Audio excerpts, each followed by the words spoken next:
Bonjour à tous. Après une séquence intense mais courte pendant laquelle les risques de récession américaine ont été à nouveau évoqués, plusieurs statistiques économiques au mois d'août ont rassuré les marchés.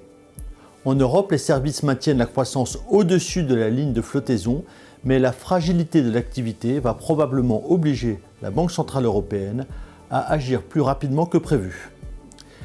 Les chiffres de l'emploi américain publiés début août ont provoqué de la nervosité chez les opérateurs. Le spectre de la récession était à nouveau évoqué par certains économistes qui affirmaient que la Réserve fédérale avait joué avec le feu en maintenant des taux trop élevés trop longtemps.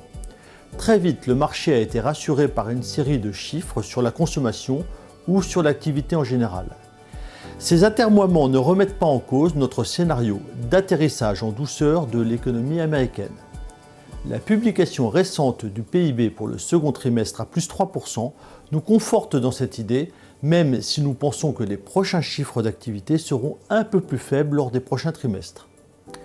Les statistiques d'inflation sont restées modérées, quoique toujours supérieures à l'objectif de 2%. Cette alerte sur l'économie américaine, combinée à des prix sages, semble avoir fait prendre conscience à la Réserve fédérale qu'il ne fallait plus tarder pour agir.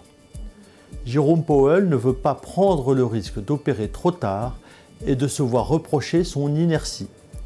Le cycle de baisse des taux devrait donc débuter en septembre et se poursuivre à un rythme modéré au cours du quatrième trimestre.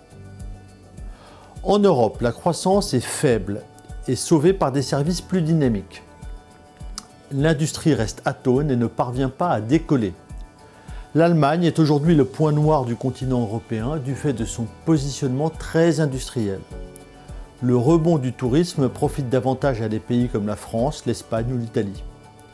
L'inflation européenne est restée modérée tout au long de l'été et se rapproche désormais de l'objectif de la Banque centrale européenne. La récente modération salariale est à ce titre rassurante. Tout indique que l'institution monétaire européenne va poursuivre son cycle de baisse des taux entamé en juillet. Comme aux États-Unis, nous attendons 2 à 3 réductions de taux d'ici à la fin de l'année.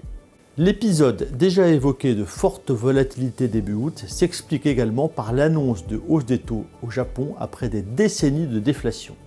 Le marché action japonais a perdu 12,4% en une journée et près de 20% en 3 jours. Il a quasiment tout rattrapé depuis. La Banque du Japon a fait machine arrière en actant un statu quo prudent. La croissance chinoise est toujours faible au regard des critères habituels et nécessitera sans doute d'autres interventions budgétaires et monétaires. C'est aujourd'hui l'Inde avec une activité supérieure à 7% qui contribue en relatif le plus à la croissance mondiale. Nous entamons cette rentrée post-estivale avec la conviction que la croissance mondiale sera suffisamment solide pour que l'on ne parle plus de récession à court terme et que l'inflation va continuer son chemin de lent déclin.